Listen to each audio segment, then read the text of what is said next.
Bonjour à toutes et à tous, salam alaikum wa rahmatullahi wa barakatuh. Anas Patel, responsable du groupe 570, merci de nous suivre sur cette chronique régulière sur Oumma TV dans le cadre de la finance islamique. Alors nous avons vu la fois précédente ce qu'était l'économie et la finance selon l'éthique musulmane.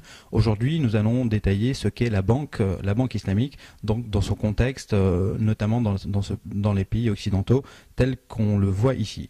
Alors la banque islamique, avant de la comprendre, il faudrait essayer de comprendre ce qu'est la banque de façon classique. La banque, si vous regardez la définition assez simple sur Wikipédia, elle dit c'est une entreprise qui fait du commerce de l'argent. Commerce et argent, deux concepts fondamentaux qu'il convient de questionner et de comprendre dans le cadre de l'éthique musulmane. Alors, commerce, vous savez que c'est totalement une activité louable et sur laquelle on incite dans les sources musulmanes, en référence même à l'activité du prophète sallallahu alayhi wa sallam. Mais la banque islamique et de façon générale la finance islamique, ce n'est pas de faire du commerce de l'argent, mais bien du commerce sur des biens réels, au profit de l'économie réelle, dans le but d'un intérêt général et notamment de la répartition juste des richesses. À ce titre, on avait vu que l'économie l'économie aujourd'hui financiarisée est un peu trop tournée sur la seule recherche du profit, alors que la finance islamique, il y a cette notion de profit, mais aussi d'aller de l'avant sur l'intérêt général. Alors la banque islamique, c'est effectivement faire du commerce, mais pas de l'argent, mais faire du commerce selon cette éthique. Et on peut partir de ce principe fondateur du fiqh muamalat, donc de la jurisprudence en droit musulman, qui est la permission originelle. C'est quoi ce principe? C'est tout simplement de dire les acteurs économiques, l'être humain, est capable de tout faire dans le cadre de son éthique, tout en respectant donc quelques interdits. En gros, c'est tout est permis sauf ce qui est interdit. Et les restrictions, les interdictions sont assez limitées. On peut les simplifier dans ce cadre-là au nombre de 3.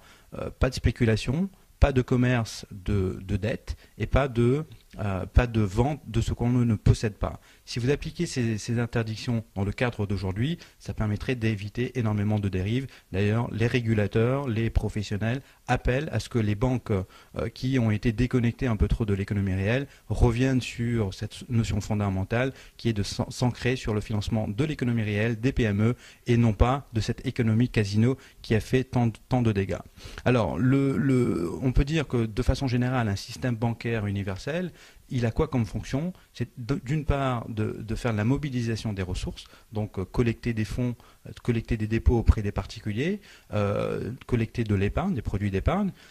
Dans un deuxième temps, donc une fois que les ressources sont mobilisées, elles doivent être allouées à des projets, à des actifs bien réels, tangible, donc au service de l'économie.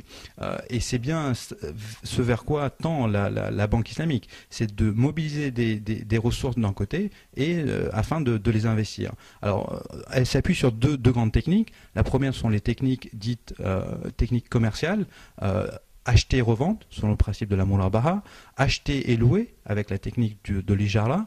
Donc, d'un côté, c'est effectivement permettre de répondre à des besoins d'achat et de location des acteurs économiques. Donc la banque fait ce genre de technique, murabaha et ijara, en réponse à des besoins de ses clients. Mais de l'autre côté, et là où elle a une dimension vraiment différente, ce sont les techniques participatives. En quoi elles consistent? C'est davantage sur des principes de partenariat, donc la musharaka, qui est un partenariat et une forme je dirais de partage des pertes et des profits, et de la mudaraba, qui est cette commandite en gros entre un entrepreneur et un investisseur. Ces deux grandes techniques sont aussi associées à d'autres services comme tout ce qui est service d'agence, wakala, service de garantie, de nantissement, etc., rahn et kafala. Voilà, ça c'est l'arsenal des différentes techniques dont dispose la banque pour pouvoir commercer, mais encore une fois commercer sur des biens réels, sur des biens tangibles. Maintenant, qu'est-ce que fait concrètement une banque islamique? On va détailler en 4 points. Un compte courant qui permet justement de mobiliser les ressources. Et on peut aujourd'hui se féliciter qu'il y a une initiative concrète qui vient de se développer sur le marché français, une banque une banque maghrébine qui s'est installée. Il faut maintenant que justement le marché se développe, que cette banque continue à son développement, mais aussi que d'autres banques viennent sur ce marché, permettrait d'aller justement vers la mobilisation des ressources. Mais là où les gens attendent davantage de besoins, c'est effectivement sur les autres produits de la banque, notamment le crédit. Donc la partie crédit, aussi bien crédit pour acheter sa maison, acheter sa voiture, donc tout ce qui est immobilier, et on verra dans d'autres chroniques exactement comment ça fonctionne.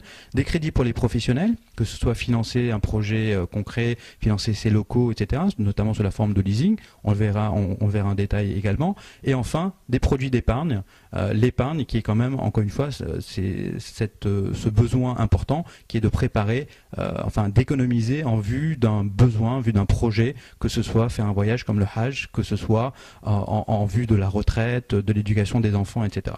Donc la banque islamique, en un mot, c'est faire du commerce, mais du commerce avec des outils financiers. Donc on utilise des techniques financières, mais dans le but de financer l'économie, de s'inscrire vraiment dans l'économie réelle. Et c'est ce sur quoi on approfondira les différentes notions par la suite, avec notamment la prochaine chronique sur les crédits immobiliers. Je sais que c'est un désir de beaucoup de savoir quand et comment on pourra acheter une maison. On le verra donc la prochaine fois. Merci de votre confiance. À bientôt.